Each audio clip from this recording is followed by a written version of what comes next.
What is going on, everybody? We are back for another episode of the CCPODCAST, the podcast where we don't tell you what it's called. My name is Mike Sexton. I am the junior high pastor here at Bethany Church, and I am with my good friend, my real good friend, Jacob Allen Nielsen. What is going on, brother man? What is going on, everybody? We're excited that you guys are here today. We are officially sponsored by Red Bull because you know what it gives you?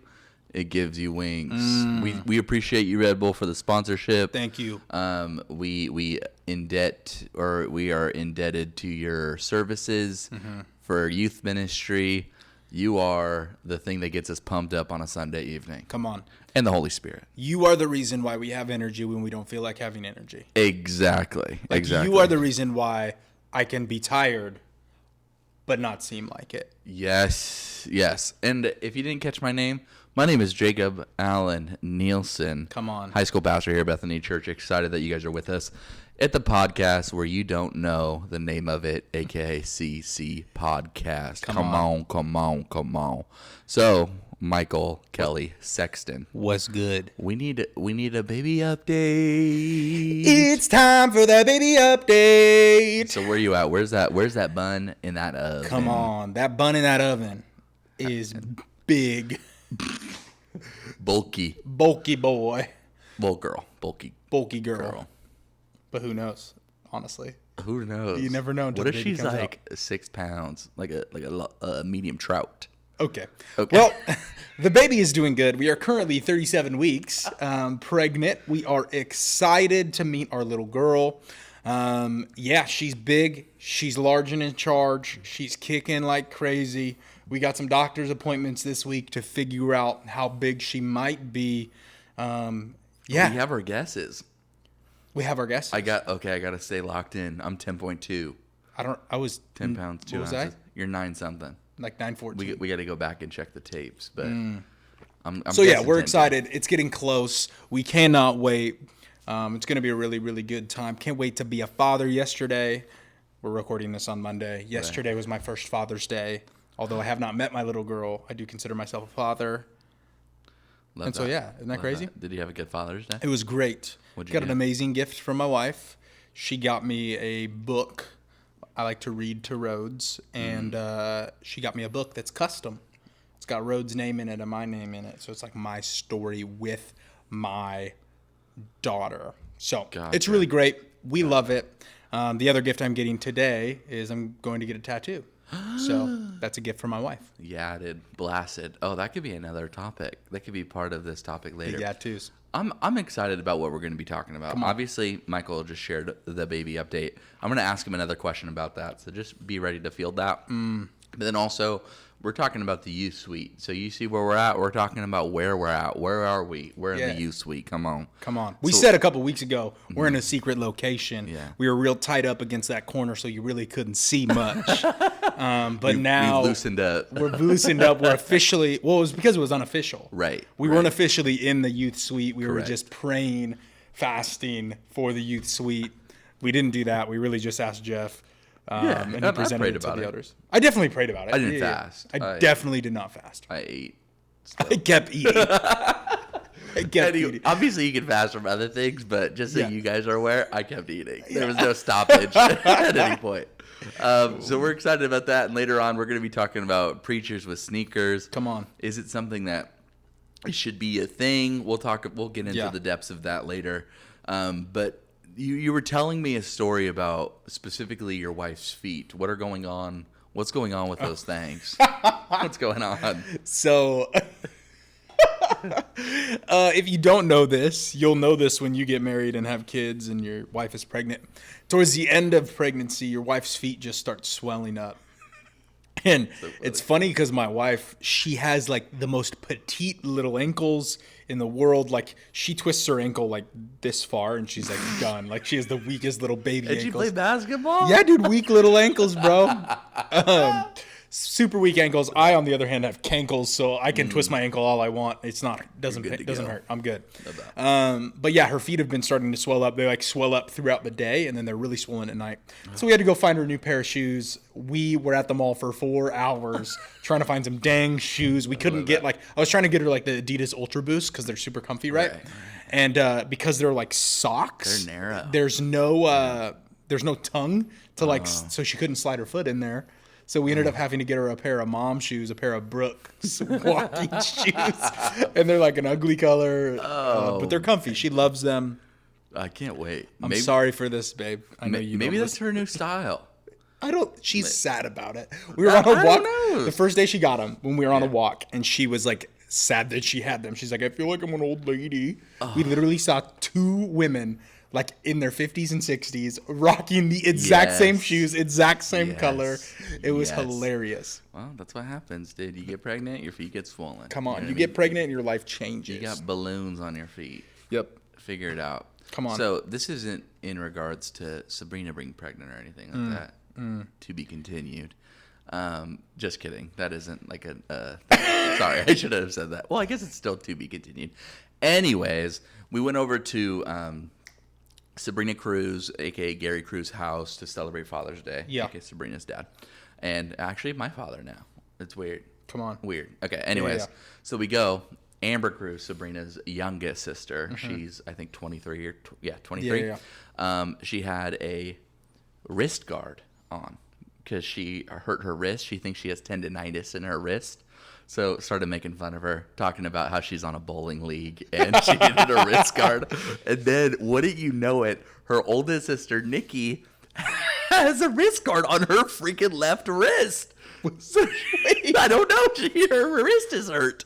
And then Sabrina also has worn wrist guards because she has weak wrists, dude. The Cruz just have weak wrists. Weak baby wrists that can't hang on, dude. They're just wearing. They do anything like outside of like writing, just normal. They're hurt. And you guys can't see this, but just imagine your full karate chop just straight. Anything outside of moving left or right, writing, game over. Yeah, tendinitis. Don't go to a boxing class. No, break your wrists on a bag. Don't be a video game. You know, you can play the joystick video game. That is something that's interesting though about wrists and hands in general. Right. When you're pregnant, you're more susceptible, yeah, to getting carpal tunnel. Oh. And so you can get carpal tunnel syndrome while you're pregnant. What? Super weird. Hannah was getting it while she was working because she was on her computer typing all day. Like normal people get that from doing the same thing over and over, whatever, yeah, typing for all long extended period of times. But it can be like amplified when you're pregnant. So she was like getting it, her wrist, like it hurt to move her hands, like all this kind of stuff. And then the day she stopped working, it like started getting better. That's because she was on her computer all day. That's freaking weird? Wild. That's crazy. So now we're going to segue into the U Suite, where we're at right now, what we're excited about it, what it looks like. Obviously, you guys can't see the entirety of what it is because could you imagine if this was just our office where we had to put just like, sitting laptops? Here with a microphone in front of us at all times, projecting into the church lobby. That would be psychotic. But we'll talk about what we're excited about, you know, why we wanted to change. Yeah. And you know the thought behind it. So Mike, you want to start us off? What is like your most favorite part of the U Suite right now? Yeah, I think right now, outside of us, like what we hope to use it for, I think right now is it being a space for us to just be creative and plan. Like we're in June, and this is a conversation we'll have another day, but like we're already thinking about winter camp. Right. So it's like us being in the same space. We don't have our own separate offices like we normally do. Yeah. We're working from a big table just together. We're able to kind of have those creative conversations more regularly and be able to brainstorm things when things come up, ask each other's opinion on those sorts of things. So I think that's my favorite thing. Like right now, we've been in here for a week and a half, 2 weeks. Yeah. But moving forward, I'm just excited for being able to be with students more often. Yeah. You know, I think a lot of times students don't feel like they can come into our like main office because like there's actual adults like doing work, like filing paperwork and doing taxes. Yeah. And like true. Handling all that HR stuff. And it's just like they're in like real meetings and we're just trying to laugh and have a good time with our kids. Totally. And like I want them to be able to come hang out and spend time with us. And so I think that's the most exciting thing for me is just the opportunity to spend more hours with kids. Yeah, I think, even just being able to be in our own space too. Yeah. And I'll have Mike go ahead and like start describing what the space looks like to you Yeah. guys. But we have things like we have a coffee pot, we have a mini fridge in here Yep. with Red Bulls and LaCroix, which is just great to have on hand. Yep. And we Second one today in my hand. Yeah, I love that. And we just have lots of space. It just feels open in here. It feels like there's just a lot of room where I was in my little shoebox office Yeah.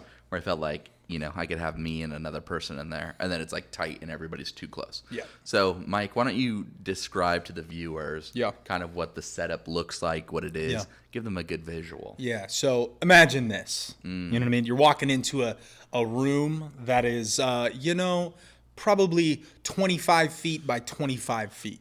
Okay? Yeah. Rough guesstimate. Okay?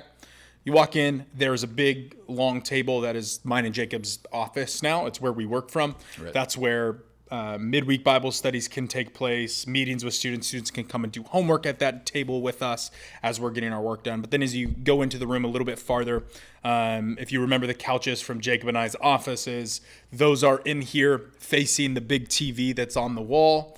Or will be on the wall. And then the chairs we're sitting in actually go in the corner over here. And then on the other side of the room is the big beanbag that was in the junior high and high school room, is in the other corner. So we're going to have a PS4 in here. Yeah. My buddy is shipping the one that we're going to have in here. So we'll have video games. So we have sick. the Wii in here already. There's an office in the back that is going to be set up for like one-on-one meetings for when students are needing to have more of a personal conversation that they don't want Jacob or myself to hear. Yeah. They can just have one-on-one meetings there. And yeah, it's just a really awesome like hangout place that we're excited to be with students in. And like I was saying, we're going to do a lot of different things in here. It's not just our workspace and our place to create things and create content, but it's a place for students to come hang out. It's the place where we're going to have our midweek Bible studies. It's our place where we're going to have our staff meetings. It's a place where we're going to have the Sunday morning like get together area. All that sort of stuff is all going to be handled in this room, which I'm really, really excited about. Yeah, it's super cool. So this used to be, and if anybody old Bethany is listening to this, that was here years and years ago, like 10 to 15 years. There's two different offices connected to this main part of the building. Am I on? Yeah, we're good. Main part of the room, and basically one of, like as Mike was saying, one's going to be used as like a one-on-one, kind of private conversation. But another one is going to be like a filming room, which will be really cool, and excited to be able to create more content, have students come in and be more involved in that sort of process as well. So that'll be a lot of fun. And yeah, I'm excited to get this place like fully rolling and have kids in here all the time. Yeah. Mike, why don't you share kind of your heart behind, you've shared a little bit, but like share your heart behind, the idea of this room, like for you specifically. Yeah, I think the heart is to give a place for students to be able to just be themselves. Yeah. Obviously in our junior high and high school rooms, like we try to create a space where students feel like they can do that. And I think we've created spaces that they are able to do that. Our offices, on the other hand, before we moved into here, were less that way. They have to check in, walk through like a locked door, like walk down a hallway to like a corner to like our office. Right. And it's just like extremely professional. You know what I mean? Yep. And students are obviously still going to have to check in at the front office so we know who's on campus.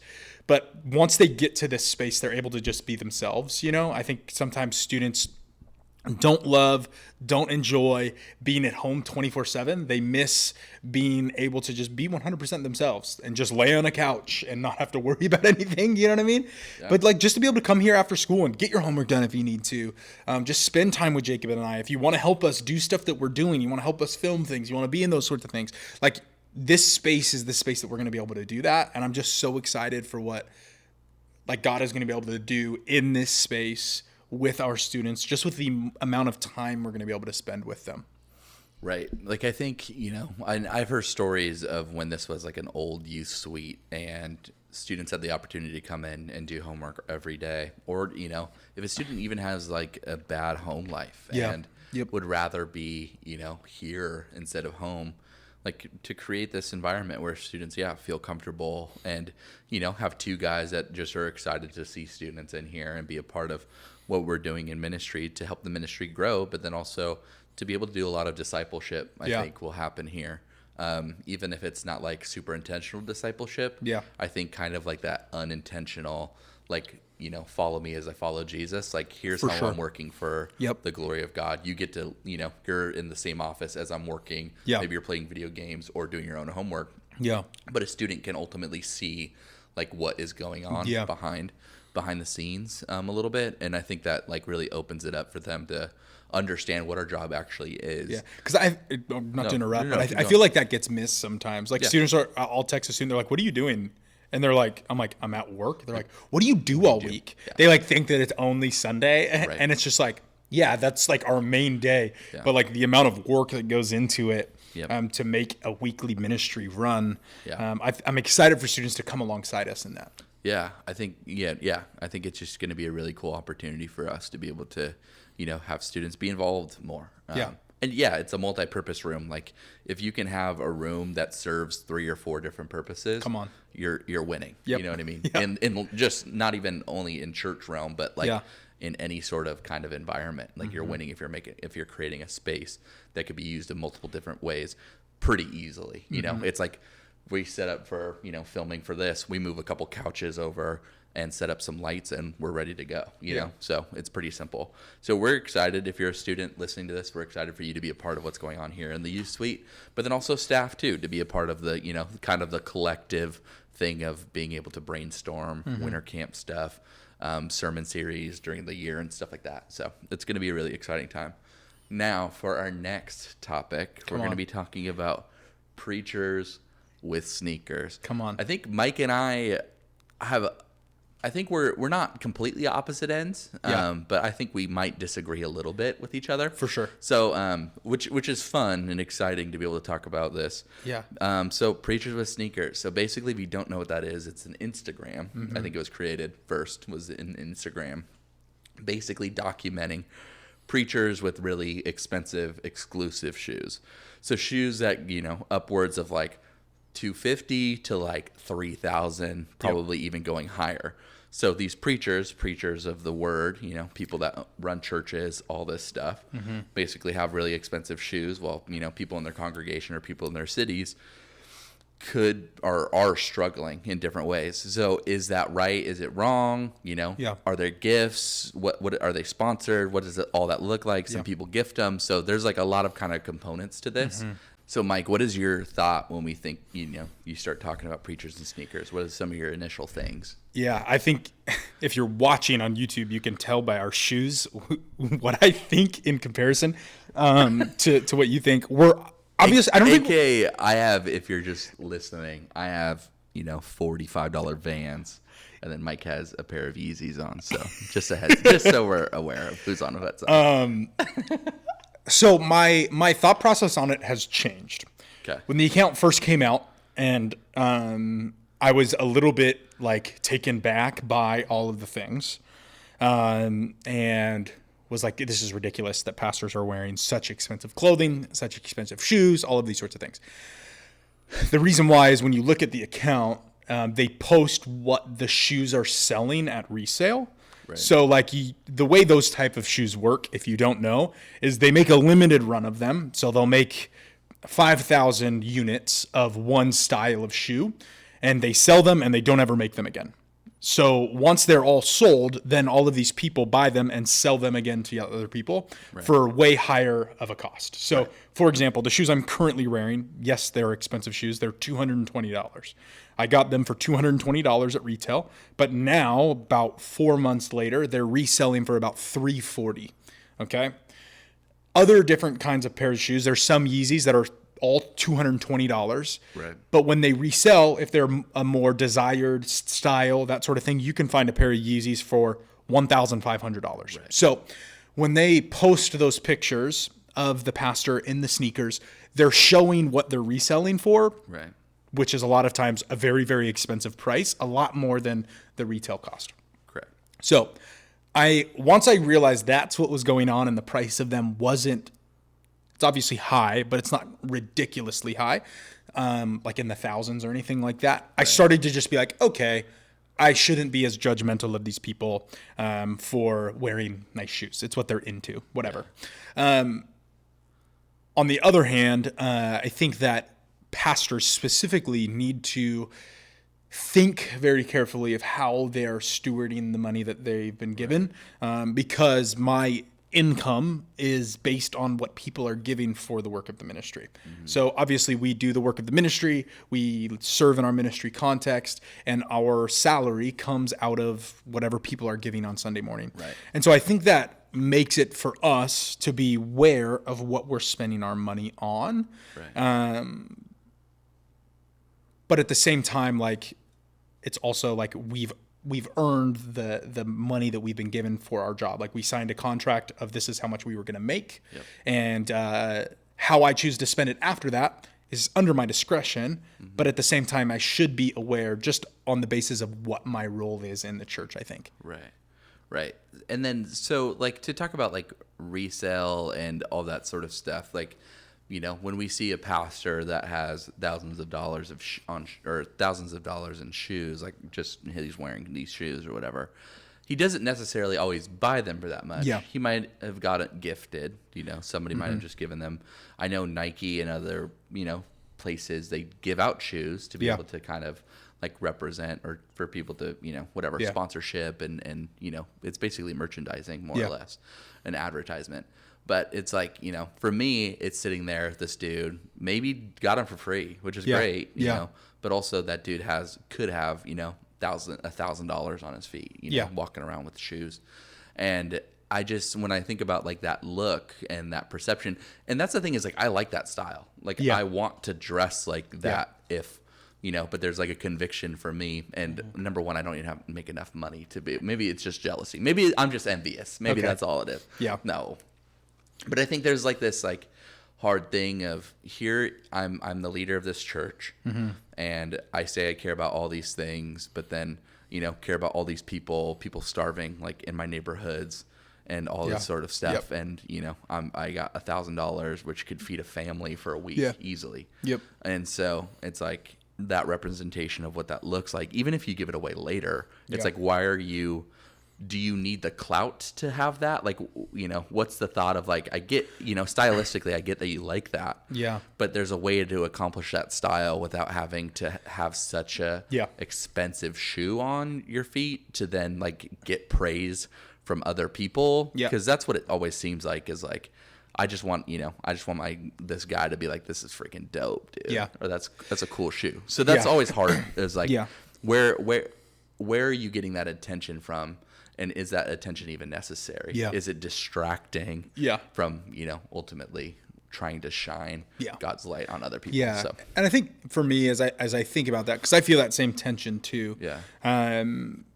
And I think that's why, like, for me, like, I'm not just going out and buying multiple pairs of these. Like, I have one pair of shoes that are relatively expensive. Yeah. I have another pair of dress shoes that are relatively expensive, that are more expensive than these shoes, that both of them I've gotten as gifts. Yeah. And so, like, I'm not just going to go out and buy them. Number one, I don't make the money. Number two, I think that's a bad stewardship of my money. Right. Like, these shoes I got as my 24th birthday present from my wife. Yeah. She was like, she was going to buy me AirPods, which were like $240. Yeah. And she goes, you can get AirPods or these shoes that you want. Yeah. And I'm like, you know what? It's my birthday. Right. Like, I'll choose the shoes. You know, I would never buy these on my own. Yeah. And so I chose to get them. And yeah, it was just like, it was a gift that I chose. Yeah. That's what I wanted. Now, am I going out and spending money on them all the time? Not a chance. But I also think about like that idea of like, if they're gifted, because I know one of the guys that's on the account was actually my youth pastor growing up. Yeah. And like, I know this guy is like friends with all of these people. Like, he just came out with a brand new book, like his 4th book that he's written, and Kourtney Kardashian like posted it and was like, hey, go buy this book. So like, he's connected with people that like have those sorts of things. Yeah. And my only thing there, and I think that the tension is, are you trying to flaunt it? Right. Or is it just you were gifted this and you're wearing them because you like them and they were free? My question is like, are they expected then every time they get a gift from someone that they're good friends with to like go sell it to then give it to the poor? Like, that's so like, that's like if you were gifted a car, you know what I mean? Like, you were gifted a nicer car than you currently own. Yeah. Would it make sense for you to be like, you know what? I don't need that nice car, even though it's nicer than what I have. to like say, no, thanks, I'll sell it and get rid of the money. Right. Or just get rid of the car you currently have Right. and keep the car that you were gifted. And so it's like, it's a tension. I think it's a really gray area. And like I was saying earlier, I think us as pastors specifically just have to be very conscious of where we're putting our money, where we're putting our resources, and not flaunting it. And knowing that, like, if these shoes get ruined, who cares? You know what I mean? Right. Like, I wear these things almost all the time because they're so extremely comfortable. Right. Like, it's not, I'm not trying to have, like, I have a pair of Lucky jeans that I've had for a year and a Vans shirt I got from Buffalo Exchange. Yeah. You know what I mean? And so it's like, I don't know. No, I think this is hard, and it's an interesting conversation. I remember John Piper was even talking about this, and if you don't know who John Piper is, he's like an old, like just a very old preacher. He kind of looks like, what's that socialist dude that everybody, the white guy, Bernie Sanders. Bernie Sanders. Sorry. Golly. That's what I thought you were saying, but then I didn't want to say it. I had a biggest brain fart. He kind of looks like Bernie Sanders, has like the cul-de-sac, long white hair, dresses up and like slacks, a belt, and like a button-up t-shirt tucked in his entire life. And he was even talking about like, I don't ever want to dress flashy specifically because I don't want the attention to ever be on me. Yeah. Like I want it to always like reflect God. And I feel that. Holy smokes. Yeah. I'm like, do I dress the way just because I want attention? You know what I mean? Yeah. Like, I don't have expensive clothes. Like, I have jean jackets that are like $90 to $100. Like, that's probably when I think about like the most expensive thing in my closet, which is just the reality of like a jean jacket. Like, it's new. Yeah. But like, you know, when I hear that, I'm like, am I just dressing to get like the attention of somebody else? For sure. Like, am I doing this to be able to glorify God?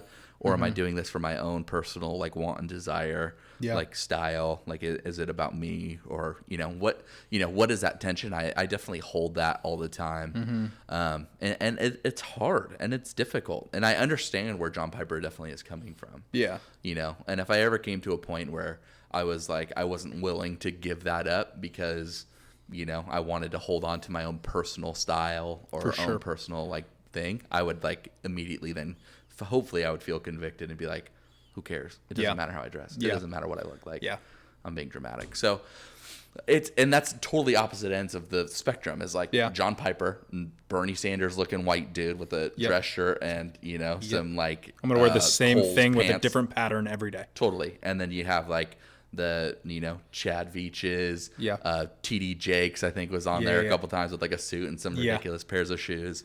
And these people, and it's like just different tensions and where do you hold? I just know for me, like, once again, I don't have the money to be even spending on those things, nor do I have the clout nor do I have the friends to be able to hook me up at a Nike shop or anything like that. So I don't think I'll ever be in that predicament. Yeah. But, and my prayer and my hope is like they're thinking and holding that tension too. Yeah. And ultimately, this isn't a salvation conversation. No, I don't think I don't think anybody's losing their salvation because they really like Yeezys or anything like that.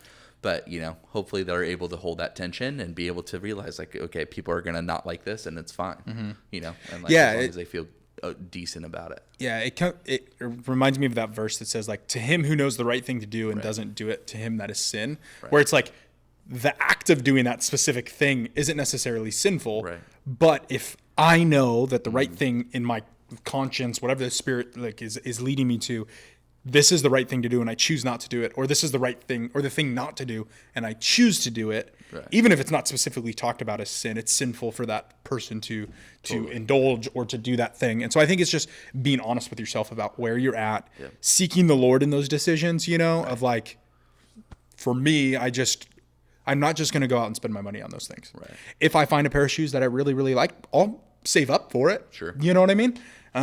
But it's not for the fashion because I'm not a fashionista. You know what I mean? Like that's just not my vibe. But the shoes are comfortable. Yeah. Yeah. And I think, and to kind of just talk about like go back and like holding that conviction, that's a gray area in life. Yeah. Right. That doesn't mean everything in our life is like, well, if I feel convicted by it, I won't do it. Sure. So just wanting to make sure, like, there are clear things in the Bible that are like, don't do this, don't do this, don't do this. So just don't do that. Yep. Drinking underage, abide by the law, lying, disobeying your parents. Like those are things where like I don't feel convicted by it. I'm going to go do it. My conscience, right. So making sure like we're not just doing that, but like there is some gray areas in ministry and in life that we can kind of, if that's something that personally convicts you, maybe you should then check your heart and make sure you follow that. Yeah. But then there's opportunities for that. Yeah. And I'll say one more thing to it. The part that I kind of struggle with it of like why a sneaker being expensive is talked about as bad, but like another style of a shoe isn't. So like I have a pair of dress shoes that are more expensive than these shoes. Yeah. They're a pair of Timberland dress shoes that I got for my birthday present the year before I got these actually. Yeah. And they're $300. Yeah. Okay.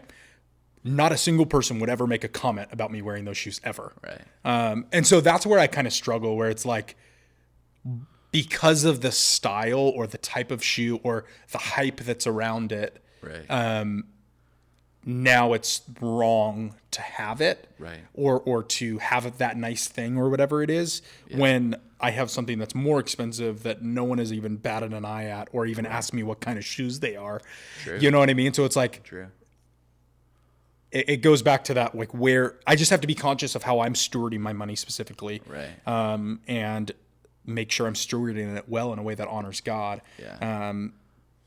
Well, and that's even interesting too, and to talk about like stylistically, we're in like a more conservative, Baptist style church. Now we're non-denominational.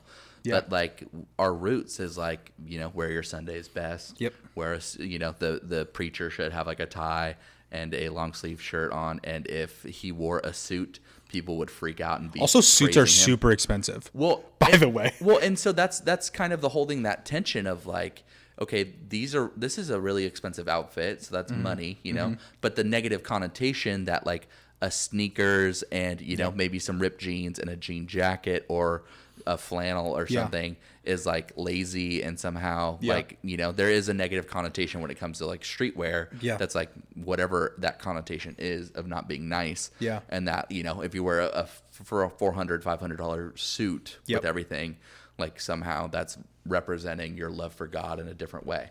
And so it's like holding that that like having that two different things of like, okay, wearing a suit that's super expensive, wow, good for you. You're really representing loving God. But having more expensive like shoes and a jean jacket on, and maybe you don't look that same way, is like, wow, you're really disrespecting God and how you're dressing. Yeah, and that's where I struggle. Is like that's allowing culture to determine how I decide to live my life, when that's not how we as Christ followers should be living. So that's kind of the tension for me, where I sit and I go, okay, there's a little bit of freedom in here. Totally.